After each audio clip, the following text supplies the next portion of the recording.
अस्सलाम वालेकुम नाज़रीन, आज का सच के साथ मैं हूं नदीम हुसैन। सियासत दिखाई देता है कि रमज़ान और ईद तक जो है वो धीमे धीमे अब चलेगी, और ये भी दिखाई देता है कि पीडीएम जो है उसके वजूद के अंदर भी अब तक़वियत का वो शायद एहसास ना रहे, क्योंकि सियासत के अंदर जो मामलात पाकिस्तान पीपल्स पार्टी और मुस्लिम लीग नवाज़ के माबैन हो गए हैं वो इस एहसास को जागज़ी कर रहे हैं कि आने वाले वक्त में पीपल्स पार्टी और नून लीग की वजह से पीडीएम जो है उसके अंदर वो तहरीक जो है उस तरीके से नहीं होगी जो माजी में शायद देखने में मिल रही थी। गो के इख्तलाफात जो हैं वो अपनी जगह के ऊपर मौजूद थे, लेकिन ज़ाहिर है जूं आगे बढ़ते गए सियासी मंजरनामे के ऊपर होने वाली तब्दीलियाँ और मफादात के तकाज़े जो हैं उनको उलझाव में डालते चले गए। सेनेट का इंतखाब जो है वो ज़ाहिर है कि इस सिलसिले में आखिरी कील साबित हुआ है, और अब शाहिद खाकान अब्बासी मुस्लिम लीग नवाज़ के जो सीनियर रहनुमा हैं, साबिक़ वज़ीर आज़म भी रहे, और अब्दुल गफ़ूर हैदी जमीयत उलमा पाकिस्तान के जो रहनुमा हैं, उनमें आज मुलाकात हुई और इस बात पर इत्तफ़ाक़ हुआ है कि सेनेट के अंदर यूसुफ रज़ा गिलानी को लीडर ऑफ़ द अपोजिशन तस्लीम नहीं किया जाएगा, और पीडीएम की बाकी जमातें मिलके अपना नया अपोजिशन लीडर जो है वो लेकर आएंगी। तो क्या इसका मतलब ये लिया जाए कि पीडीएम के अंदर कुछ और सियासत होगी और पार्लिमान के अंदर कुछ और सियासत होगी, और ये मतवाज़ी सियासत जो है ये चल सकती है? कराइन यही बता रहे हैं कि आगे चलते हुए पीडीएम शायद पाकिस्तान पीपल्स पार्टी के बग़ैर चलती हुई दिखाई दे, और इसका इजहार जो है शाहिद खाकान अब्बासी साहब कल मेरे प्रोग्राम में भी कर चुके हैं। इसके साथ देखने की बात यह है कि हालात और वाक़यात के इस तलातुम के अंदर हुकूमत जो है, जो तब्दीली सरकार के नाम से आई थी, ख़ुद तब्दीली का शिकार है, और ज़ाहिर है बेपनाह तब्दीलियाँ भी जो हैं वो मसाइल का हल जो है उसका सबब नहीं बन पा रही हैं। अब ये बात कही गई कि डॉलर नीचे आ रहा है, करंट अकाउंट सरप्लस है, प्राइमरी अकाउंट सरप्लस है, लेकिन मुशीर ख़जाना ही सरप्लस हो गए। ये क्या बात हुई? और फिर उसके बाद अब नए वज़ीर ख़जाना की तैनाती जो है वो की गई है। हमाद अज़हर नौजवान आदमी हैं, और ज़ाहिर है कि पाकिस्तान की मईशत की जो इस वक्त सूरत हाल है उसके अंदर एक तजर्बाकार शख्सियत जो है उसका होना बहुत ज़रूरी है, जो इन मसाइल को जो है जो इस वक्त पाकिस्तान की मईशत को दरपेश है उसका कोई तदारुक कर सके। शौकत तरीन के हवाले से बात की जा रही है कि वो बतौर मुशीर ख़जाना आ सकते हैं, लेकिन देखना ये है कि उनकी आमद जो है वो क्या सूरत हाल को बेहतरी की जानिब ले जा सकती है, क्योंकि सिर्फ़ कागज़ के ऊपर जो इदाद व शुमार हैं उनमें से कुछ का मुस्बत होना ही मानी नहीं रखता, बल्कि दीगर अवामिल जो हैं वो बुनियादी अहमियत के हामिल होते हैं, और उनको भी उसी तरीके से जो है उनकी बढ़ोतरी भी होना जो है वो बहुत ज़रूरी है। ये वो सूरत हाल है जिस पर करेंगे बात। आपका अपने मेहमानों से तारुफ़ करवाते हैं। हमारे साथ मौजूद हैं अली मोहम्मद ख़ान साहब, वज़ीर मुमलिकत हैं, ब्राइस पार्लिमानी अमूर। हमारे साथ मौजूद हैं तारिक फ़ज़ल चौधरी साहब, मुस्लिम लीग नवाज़ के रहनुमा हैं, और हमारे साथ मौजूद हैं डॉक्टर फ़ारूक सलीम साहब, मुमताज़ तज़िया निगार हैं। अली मोहम्मद ख़ान साहब, ये फरमाइएगा कि अपोजिशन जो है वो तो अभी फौरी तौर पे आपके लिए कोई इतना बड़ा मसला या चैलेंज जो है वो नहीं रह गई है। असल मसला जो है और असल ख़राबी जो है वो ये है कि अवाम जो हैं वो बुनियादी तौर पर इज़्तिराब का शिकार हैं, हिजान का शिकार हैं, महंगाई ने चूल्हे हिला कर रख दी हैं, और रुकावट जो है वो कहीं पर नहीं आ रही है। बिजली के बिल जो हैं वो हिसाब के ऊपर एक हथौड़ा बन के बरसते हैं। अब ज़ाहिर है आपने मुशीर ख़जाना बदल लिया, कल तक वज़ीर आज़म साहब साथ खड़े थे, बहुत उनको सराह रहे थे, अब वो यकलख्त महंगाई के ज़िम्मेदार भी हो गए। टीम बदलने से क्या मसाइल बदले जा सकते हैं? क्या इस चीज़ का इदराक है कि ज़मीनी सतह के ऊपर क्या हो रहा है? बिस्मिल्लाहिर्रहमानिर्रहीम, अल्लाहुम्मा सल्लि व सल्लिम व बारिक अला सय्यिदिना मोहम्मद। बहुत शुक्रिया नदीम साहब। मैं आपकी इस बात से तो डिसएग्री नहीं करूँगा कि आइडियल नहीं होता कि आप बार बार तब्दीली करें, लेकिन जिस तरह के हालात का हमारे मुल्क को सामना है, उन हालात में और जिस मुश्किल सूरत हाल में पाकिस्तान तहरीक इंसाफ जो है हुकूमत में आई, उसके बाद मुख्तलिफ किस्म के चैलेंजेस हमारे सामने आए। शुरू में असद उमर साहब आए और उसके बाद पहली कोशिश तो भरपूर की गई कि हम IMF के प्रोग्राम में ना जाएं और किसी भी तरीके से हम अपने पैरों पे खड़े हों, लेकिन मजबूरन आपको जाना पड़ा। उसके बाद हफीज़ साहब आए, हफीज़ साहब ने भी अपनी कोशिश की है और अब हमारे हमाद अजहर साहब जो कि एक इलेक्टेड MNA हैं लाहौर से, वो अब उनका एक बैकग्राउंड भी है फाइनेंस का और इकोनॉमिक्स का, तो वो अब आए हैं और होपफुली कि इंशाल्लाह अब और भी जो है वो जो एक क्रिटिसिज्म होती थी कि इलेक्टेड शख्स नहीं है या अवामी आदमी नहीं है, तो उनको बैकअप सपोर्ट के लिए जितना चाहिए होगा तो टेक्निकल सपोर्ट उनको मिलेगी। और ख़ुद भी वो एक्सपीरियंस है, काफ़ी अरसे से अभी इकोनॉमिक अफेयर्स डिवीजन में उन्होंने काम किया और इंडस्ट्री वगैरह को भी देखते रहे। Hopefully things will turn for the better. Ali Mohammad Khan sahab, चूँकि एक और अहम सवाल है वो मैं पूछ के फिर आगे मैं बढ़ूँगा, और वो ये है कि मोदी हिटलर था, फिर अचानक जो है कुछ चीज़ें होनी शुरू हुई और पसे पर्दा ये बात कही गई कि बैक चैनल डिप्लोमेसी जो है वो यकलख्त स्टार्ट हो गई है और उसके नतीजे में कुछ चीज़ें देखने को मिली। क्या कश्मीर की सूरत हाल 5 अगस्त की सतह से पहले की सतह पर चली गई है? क्या कर्फ्यू उठ गया है? क्या कश्मीरियों पर जो जुल्म और बर्बरियत का बाज़ार गर्म है वो ख़त्म हो गया है कि आज आपके यहाँ भारत के साथ 3 चीज़ों के हवाले से तिजारत खोलने की समरी जो है उसको पहिए लग गए हैं? एक, चीनी आप दरामद करने जा रहे हैं, दूसरा आप कपास दरामद करने जा रहे हैं, तीसरा आप धागा दरामद करने जा रहे हैं। तो इसका मतलब ये है कि जो भारत का एजेंडा था कि पहले जो चीज़ें हैं उन पे बात कर ली जाए, फिर तिजारत और आखिर में कश्मीर को देखेंगे, तो ये आप तो उस ट्रैक पर चल पड़े हैं।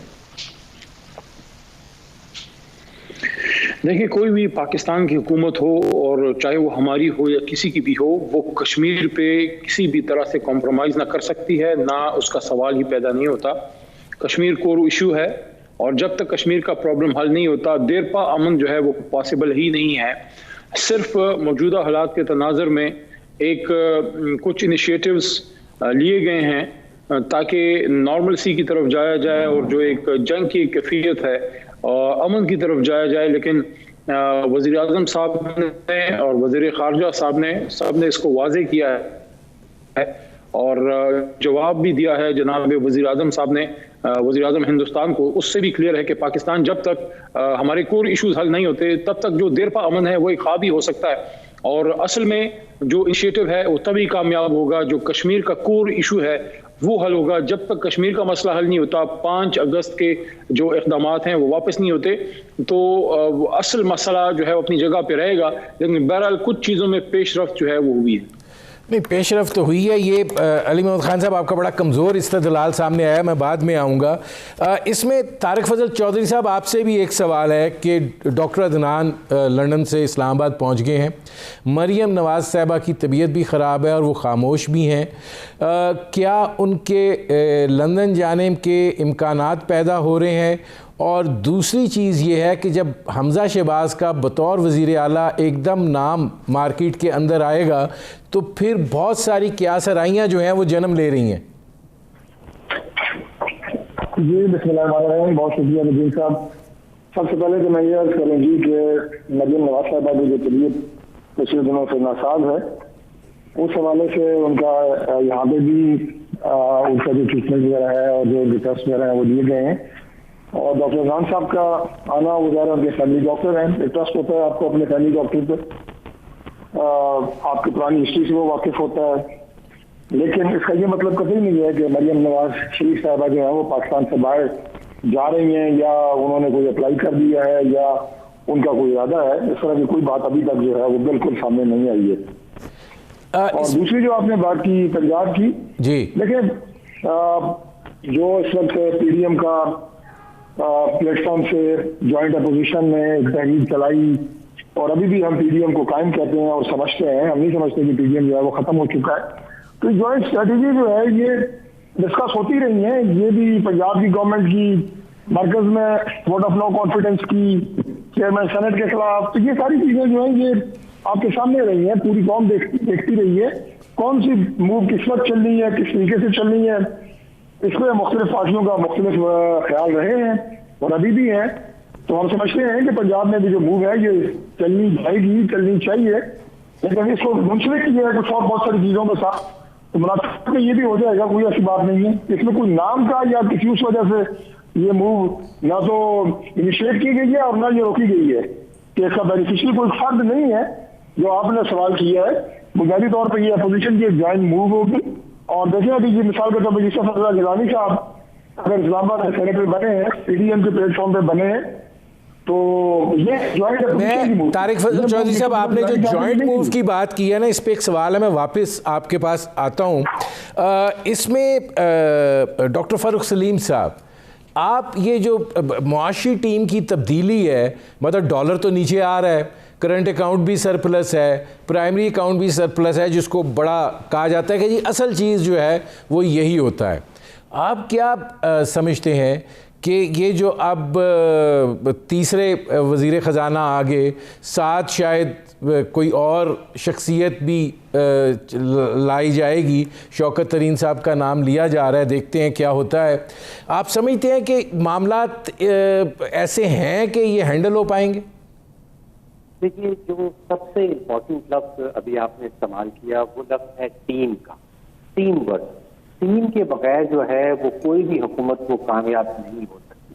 अब टीम के ऊपर जरा गौर करें कि तीसरा वजीर खजाना है, 5 FDR के चेयरमैन बदले जा चुके हैं, चौथा बोर्ड ऑफ इन्वेस्टमेंट का चेयरमैन है, कॉमर्स सेक्रेटरी 4 दफा बदला जा चुका है, पंजाब के IG जो है वो 6 दफा बदले जा चुके हैं। बखर के आई वॉज रियली सरप्राइज कि बखर में AC जो है पिछले 32 महीनों में 14 आ चुके हैं, यानी कि 2-2.5 महीने से ज्यादा का किसी का टेन्योर नहीं रहता। तो इस सारे नंबर्स के बाद नतीजा ये है कि PTI के पास इस वक्त कोई टीम एग्जिस्ट नहीं करती। अब मामला ये है कि कोई भी प्रोजेक्ट आप शुरू करें मुल्क के अंदर, उसके लिए आपको एक टीम चाहिए होती है, जो टीम प्लानिंग करती है, वो प्लान्स की फिर एग्जीक्यूशन की जाती है, उसके ऊपर अमल दरामद होता है और फिर नताइज निकलते हैं, वो जिस नतीजे का हम इंतजार कर रहे हैं, रियासत मदीना का इंतजार कर रहे हैं। तो अगर जो पहला फेज है वो टीम क्रिएशन का है, अब 32 महीने गुजर गए हैं, तकरीबन 50% से ज्यादा टाइम PTI ने जाया कर दिया। अभी तक टीम में फंसे हुए हैं, अभी तक हम फेज 1 में हैं, अभी तक टीम की तश्कील देने की कोशिशें की जा रही। अब खुदा करे कि टीम बन जाए, जब टीम बन जाएगी तो फिर वो बैठ के जो मनसूबाबंदी करेगी, उस मनसूबाबंदी के ऊपर फिर अमल दरामद होगा और फिर अमल दरामद के नतीजे में आपको नताइज निकलेंगे। तो जो बाकी 2.5 साल रह गए हैं उसमें मुझे तो कोई नताइज सामने आते नजर नहीं आते। तो डॉक्टर फारूक सलीम साहब, मुझे ब्रेक लेना पड़ रहा है। नाज़रीन, हमारी गुफ्तगू जारी है, एक मुख्तसर से कमर्शियल ब्रेक का वक्त हुआ है, मिलते हैं वक्फे के बाद।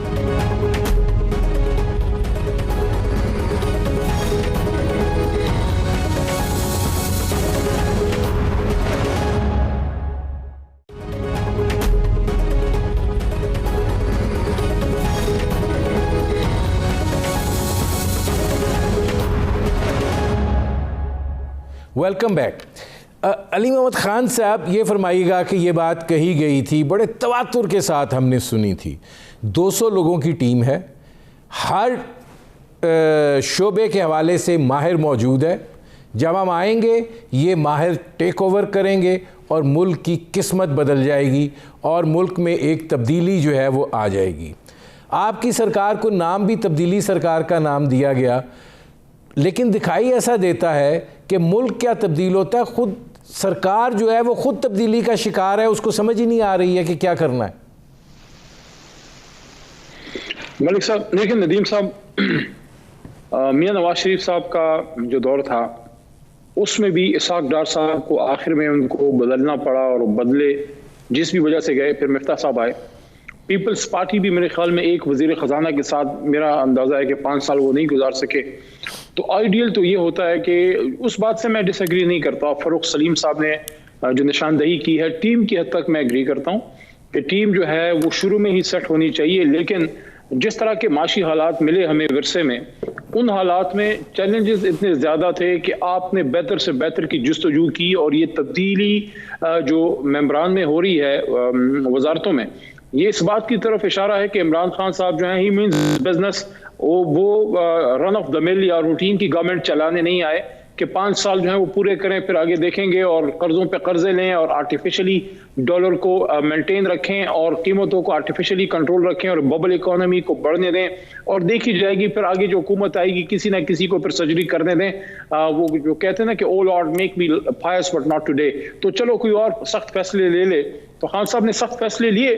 अब यहाँ इस बात को इस चीज से जोड़ना कि खुदा न खास्ता जो फरूख साहब ने भी बात की है, मैं इस वाले पोर्शन से उनके एग्री नहीं करता कि अभी टीम बनेगी फिर फैसला होगा। नो, टीम बनी हुई थी, उन्होंने फैसले किए भी, बड़े कुछ इंपॉर्टेंट लैंडमार्क्स भी अचीव हुए। ये खुद he is a man of economics, वो खुद इन चीजों को समझते हैं कि करंट अकाउंट जो सरप्लस में हम गए ये कितने अरसे बाद हुआ है, और आज में आम पाकिस्तानियों के लिए क्या मतलब है। आम पाकिस्तान का मतलब ये है कि आपका इस वक्त का खर्चा और एक्सपेंडिचर जो है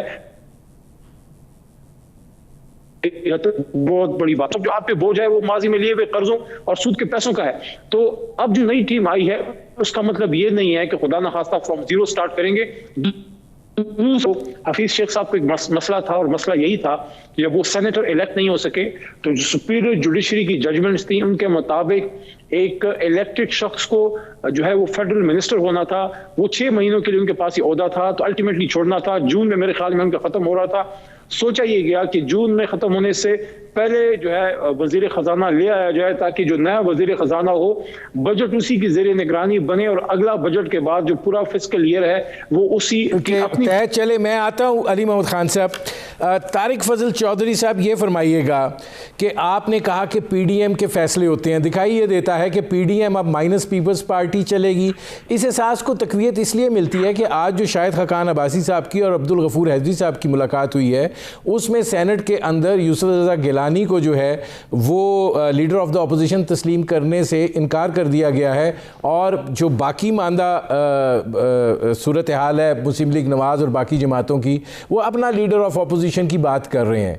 तो फिर क्या इत्तेहाद की पॉलिटिक्स और होगी, पार्लिमान की पॉलिटिक्स और होगी?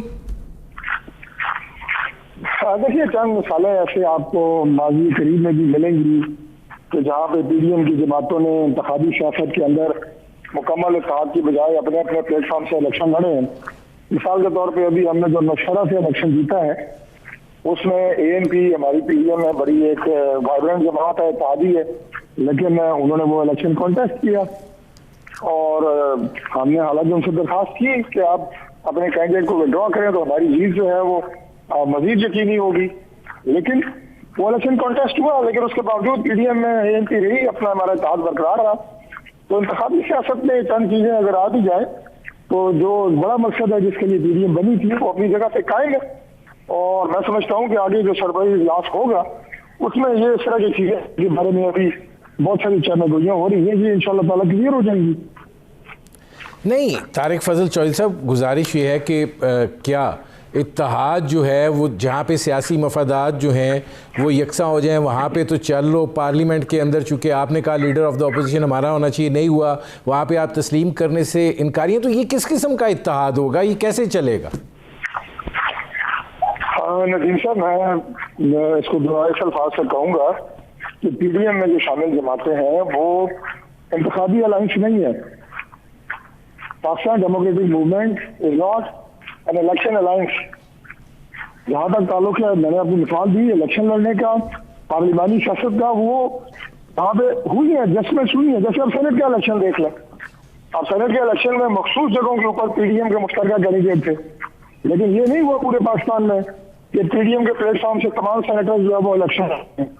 तो लिहाजा इलेक्टोरल जो पॉलिटिक्स इस वक्त चल रही है, आइंदा इलेक्शन में क्या सूरत हाल होती है ये तो वक्त बताएगा, लेकिन इस वक्त हमारी जो पार्लिमानी सियासत हो रही है, इंतखाबी सियासत हो रही है, उसमें कोई जमातों की कमिटमेंट नहीं है कि एक दूसरे के साथ अलायंस के साथ चलेंगी।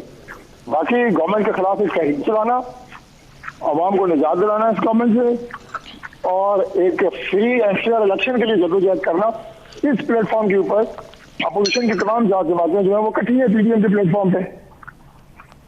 ठीक है। अच्छा, अब डॉक्टर फ़ारूक सलीम साहब, आपने अली मोहम्मद खान साहब की बात सुनी, वो कर्ज़ों की बात कर रहे हैं। अगर कर्ज़ों का मुकाबला किया जाए, और आज मैं एक और चीज़ भी देख रहा था कि हमारे ज़र मुबादला के ज़खायर जो हैं वो पहुंच गए हैं वापस उसी सतह पे जो पीपल्स पार्टी का आखिरी मिडल का दौर था, 23 अरब डॉलर के। उस वक़्त भी हम चीखते थे यार कर्ज़े लेके जितने मर्ज़ी आप ज़र मुबादला के ज़खायर इकट्ठे कर लो। अब भी जो IMF से आ रहा है, वर्ल्ड बैंक से आ रहा है, यूरो बॉन्ड से आ रहा है, ये सारे का सारा लोन है। हम जो आमदन से ज़र मुबादला के ज़खायर बनते हैं वो तो नहीं है फ़ारूक सलीम साहब। नदीम साहब, जो बातें आप कर रहे हैं वो मईशत दानों की मईशत है। करंट अकाउंट सरप्लस हो गया या नहीं हुआ, रिजर्व कितने बढ़ गए या नहीं बढ़े, जो 22 करोड़ पाकिस्तानी हैं उनका रियली करंट अकाउंट सरप्लस से या फॉरेन एक्सचेंज रिजर्व से कोई ताल्लुक नहीं। आम आदमी की मईशत बड़ी ही सिंपल मईशत है, और वो मैं समझता हूँ कि 3 चीजों के ऊपर मबनी है। वो है आटे की कीमत, वो है चीनी की कीमत, और वो है माहाना बिजली का बिल। अब आप अंदाजा कीजिए कि आज से 2.5 साल पहले जो 35 रुपए का किलो आटा था, अब वो 70-75 पे चला गया। और मजबूरी तौर पे 22 करोड़ पाकिस्तानी जो हैं वो अपने आटे की जो तलब थी वो 800 अरब रुपया खरीदते थे और उनकी आटे की रिक्वायरमेंट खत्म हो जाती। आज उनको 1800 अरब रुपया खर्चना पड़ेगा इतनी क्वांटिटी का आटा खरीदने के लिए। तो आप अंदाजा कीजिए कि कोई 1000 अरब से जायद की अमाउंट, इजाफी अमाउंट आपकी और मेरी जेब से निकल रही है। और अगर आपकी मेरी जेब से निकल रही है तो जाहिर है किसी की जेब में जा रही है। तो आम आदमी ये देखता है कि भाई जो 35 रुपए का आटा है अब 70-75 पे है, क्या वो वापस 35-40 पे जाएगा? जो चीनी 55 रुपए की थी 2.5 साल पहले अब 100 पे चली गई है, क्या वो वापस 60-65 पे जाएगी? बिजली का बिल आप अंदाजा कीजिए, मैंने अपने घर का बिल 2.5 साल पहले का निकाल के देखा है, मुझे 11 रुपए का एक यूनिट पड़ रहा था, 11 रुपए का एक यूनिट। और अगर आपको याद हो कि वजीर आजम इमरान खान साहब जब वजीर आजम नहीं थे, उन्होंने जो बिजली के बिल को आग लगाई थी वो 8 रुपए का यूनिट था। उस वक्त वो कह रहे थे कि 8 रुपए का यूनिट है, इसकी बिजली को बिल को आग लगाई जाए। आज 28 रुपए का एक यूनिट है, और अभी IMF के कहने पे हम जा रहे हैं कहीं 35-40 रुपए के एक यूनिट के ऊपर। तो आप अब मुझे बताइए कि ये आम आदमी की मईशत है, आम आदमी को जवाब देना है।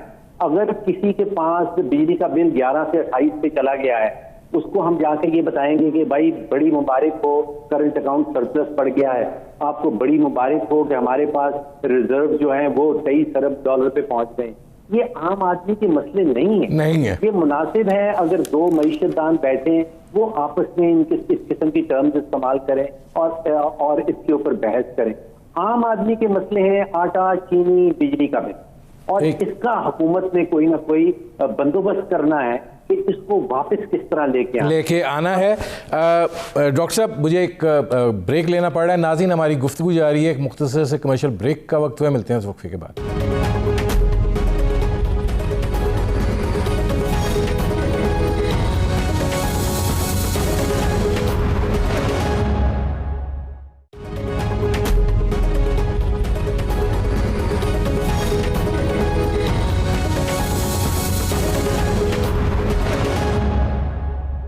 Welcome back. अली मोहम्मद ख़ान साहब, जो सूरत हाल और जो हालात हैं, ज़ाहिर है कि जब इनपुट हमारे यहाँ बिजली और गैस ही है और जब इनकी कीमतें बढ़ती हैं तो फिर हर चीज़ ने बढ़ना है, कुछ आप कर लें। जब आप अपने इलेक्शन ईयर में दाखिल हो रहे होंगे तो उस वक्त जो IMF के साथ आपने ये तय किया है 5.65 रुपये फ़ी यूनिट बिजली का बिल बढ़ाने का, तो आप तकरीबन 37 रुपये यूनिट पे बिजली लेकर अपने इलेक्शन ईयर में एंटर हो रहे होंगे।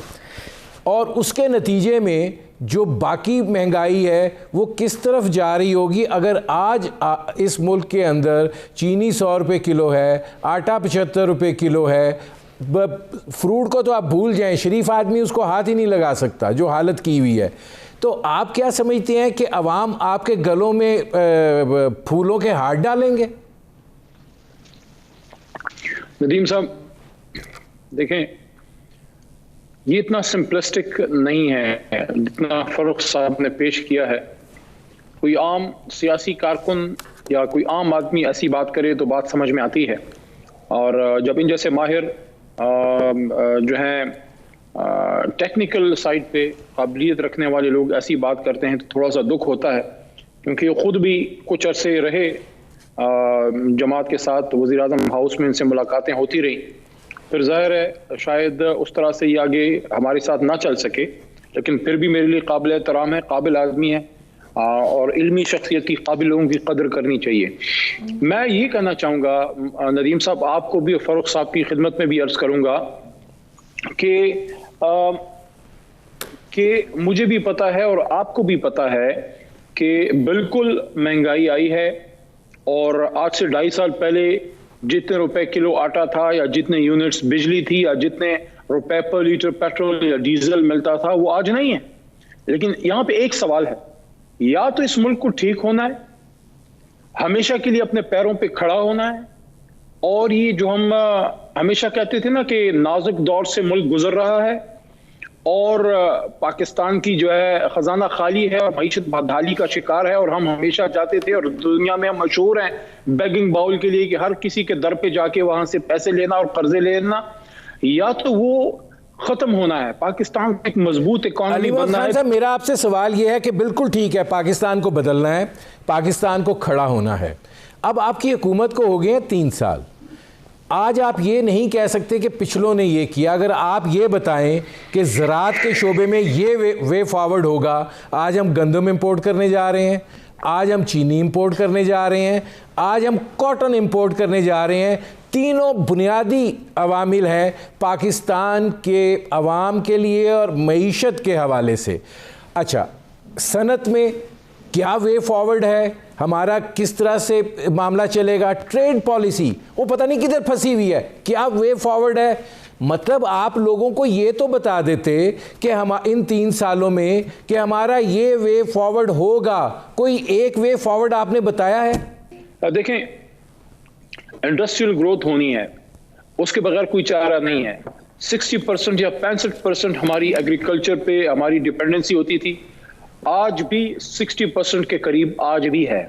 लेकिन ये भी एक हकीकत है कि 18वीं तरमीम के बाद रियासत का, मैं मरकजी या सूबाई हुकूमत की नहीं बात कर रहा, पूरी रियासत का, which includes all your provinces plus federal government, आपकी 60% के करीब एग्रीकल्चर पे स्पेंडिंग रियासत पाकिस्तान की कम हुई थी। कॉटन जो कभी पाकिस्तान का एक बहुत बड़ा स्ट्रॉन्ग होल्ड था, एक्सपोर्ट का सबसे बड़ा हमारा चंक था, वो हमारे दौर में नीचे नहीं गिरा। आज अगर मैं बात कर रहा हूं नदीम हुसैन साहब से, तो मैं नदीम हुसैन साहब से इसलिए बात कर रहा हूं कि आप पिछले कई सालों से सच न्यूज से मुंसलिक हैं, तो आप माजी से अपना रिश्ता नहीं तोड़ सकते। हम उनको लाजमन याद दिलाएंगे कि जब डॉक्टर तारिक फजल चौधरी साहब की हुकूमत थी तो एग्रीकल्चर ग्रोथ जो है वो हमारी कम हुई। इंडस्ट्रियल ग्रोथ जो इनका सबसे बड़ा इनका बेंचमार्क था कि हम इंडस्ट्रियल ग्रोथ को आगे बढ़ाने वाली जमात हैं, आपकी इंडस्ट्रियल ग्रोथ जो है वो कम हुई, नेगेटिविटी की तरफ आपकी इंडस्ट्रियल ग्रोथ जो है वो गई। इन हालात में जब हमने ये सारा संभाला है, सिर्फ एक बात मैं करना चाहता हूं कि सख्त फैसले ले लिए गए, अब शिप को स्मूथ करना बाकी है। ये आपकी जो इन्फ्लेशन है ये भी अल्लाह के करम से और हमारी कोशिशों से अल्लाह की बरकत से कम होगी। मैं दोबारा मैं आता हूं अली मोहम्मद खान साहब। तारिक फजल चौधरी साहब, आप समझते हैं अली मोहम्मद खान साहब का जो जवाब है वो मुतमिन करता है? नदीम साहब, जवाब मुतमिन करे या ना करे, जवाब तो उन्होंने यही देना है, उनकी मजबूरी है और उन्होंने हुकूमती पॉलिसियों को डिफाइन करना है। ये हर हुकूमती नुमाइंदे को मैं देख रहा हूँ, इनको तो फिर मैं जरा क्रेडिट देता हूँ कि ये अंदाज और अल्फाज महजूब रखते हैं। एक सेकंड तारिक अलीमत खान साहब, मैं आता हूँ आपकी तरफ। अलीमत खान साहब आता हूँ जी। तारिक साहब, यहाँ दलाइल खत्म हो जाते हैं पाकिस्तान तहरीक इंसाफ के तर्जुमानों के पास, फिर वो ज़ातियात पे आके गुफ्तगू करते हैं, फिर वो सारी वही एक नैरेटिव अपनी नालायकियों और नालियों को छुपाने के लिए, फलां जनाब हम उसको पकड़ेंगे, हम इसको नहीं छोड़ेंगे। मतलब 2.5-3 साल से तो आवाम यही कहानियां सुन रहे हैं। डॉक्टर साहब ने जो बात की है ना, जो आपके प्रोग्राम डॉक्टर साहब बैठे हैं, उनके लिए बड़ा एहतराम है। मैं सिर्फ एक उनकी बात को रिपीट करूंगा कि जब आप मीडिया पे आके नित नई मईशत के बारे में लफ्ज़ इस्तेमाल करते हैं तो आम आदमी जो है वो तो 3 वक्त की रोटी को अपनी मईशत समझता है। वो अपने बच्चों की स्कूल की फीस और उनकी दवाई और अपने वालिदैन की दवाई को अपनी मईशत समझता है। ये बात बिल्कुल ठीक है। उसको जिस तरह आपने रिलीफ दिया ना, उससे हम कहेंगे कि पाकिस्तान की मईशत ठीक होगी, आपकी पॉलिसियों की हम तारीफ करेंगे, क्योंकि गरीब आदमी खुश होगा। जिस दिन मुझे मेरा ड्राइवर कहेगा क्योंकि आज जो मेरी तनख्वाह है उसमें मेरा महीने का खर्चा चल रहा है, मेरे बच्चों की फीस भी जा रही है, मेरी दवाई भी जा रही है, उस दिन तब्दीली आएगी। आप कह रहे सख्त फैसले ले रहे हैं, भाई कितने सख्त फैसले बता दें कौन को? लोग अपने पेट से पत्थर बांधने के लिए तैयार होंगे पाकिस्तान की कौम, कि उन्हें पता हो कि इस दरिया के बाद आगे शुरू है, हम दरिया पार करने के लिए तैयार है, पूरी कौम तैयार है। लेकिन मसला ये है कि पॉलिसी है ही नहीं। तारिक फजल चौधरी साहब, जब एक बात तो है कि जब इसहाक डार साहब वज़ीर ख़जाना थे तो उस वक़्त बुनियादी जो फोकस था वो कर्ज़ों के ऊपर था।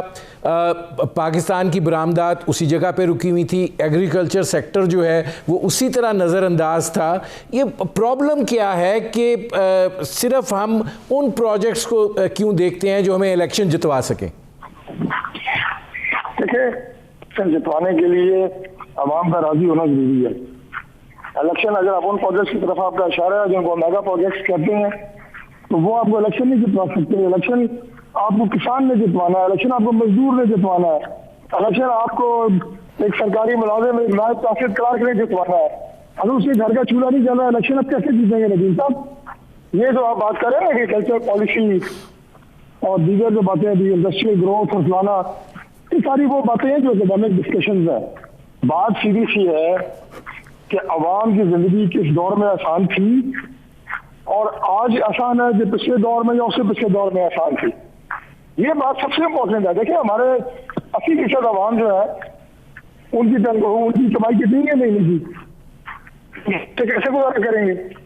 इस बात को आप जो है अंग्रेजी बोल के और नई टर्म्स दे के आप नहीं कर सकते। नहीं कर, ठीक है। तारिक फजल साहब, मैं आता हूँ इसमें। डॉक्टर फ़ारूक सलीम साहब, ये फरमाइएगा कि इलेक्शन अहम है और जाहिर है कि तकाज़े जो हैं वो इलेक्शन जीतने के पूरे करने हैं। अवाम की सहूलत के लिए और कौमी मुफाद को मद्देनज़र रखते हुए ज़मीनी हक़ाइक़ के मुताबिक मनसूबा साजी तो फिर हमारा हिस्सा ही नहीं रही। अवाम तो कहीं नहीं है। देखिए नदीम साहब, एक बहुत ही बुनियादी माशी असूल ये है कि जिस मुल्क के अंदर सियासी अदम इस्तेहकाम होता है उसकी मईशत सीधी राह पे नहीं चल पाती। अब आप अंदाजा कीजिए कि हमारे यहाँ क्या हो रहा है। देखिए, हमारी ऑपोजिशन और हमारी हुकूमत, ये दोनों पहिए हैं हमारे जमहूरी निज़ाम के, और इन दोनों ने मुल्क को आगे लेके बढ़ना है। हुकूमत का काम है पॉलिसी साजी का, मनसूबाबंदी का, जिसका आपने जिक्र किया, और ऑपोजिशन का काम है to hold the government accountable. अब हमारे यहाँ सियासत नहीं हो रही, हमारे यहाँ इंतकामी कार्रवाइयाँ शुरू हो चुकी हैं, हमारे यहाँ नफरत और एक्सट्रीम हेट्रेड का मामला शुरू हो गया है। यहाँ पे पार्लिमानी जमहूरियत इस वक्त नहीं चल। जब तक हमारे मुल्क में अदम इस्तेहकाम रहेगा सियासी हवाले तो मईशत दुरुस्त होती नजर नहीं आती। तो दोनों तरफ मेरी मेरी मेरी मेरी मेरी मेरी फरमाइश ये होगी ऑपोजिशन से भी और हुकूमत से भी कि ये दोनों पहिए जो हैं ये आपस में इंतकामी कार्रवाइयों को रोक दें, ये आपस में जो नफरत की सियासत है उसको छोड़ दें, ये आपस में कम्पीट करें, एक दूसरे को एलिमिनेट करने की कोशिश ना करें। नाज़रीन, मेरे प्रोग्राम का वक्त ख़त्म हुआ। बहुत शुक्रिया अली महमूद खान साहब, बहुत शुक्रिया तारिक फजल चौधरी साहब और बहुत शुक्रिया डॉक्टर फ़ारूक सलीम साहब। नाज़रीन, आपने हमारे पैनल के शुरका की गुफ्तगू सुनी। अब तक के लिए इतना ही, इजाज़त दीजिए। अल्लाह हाफ़िज़।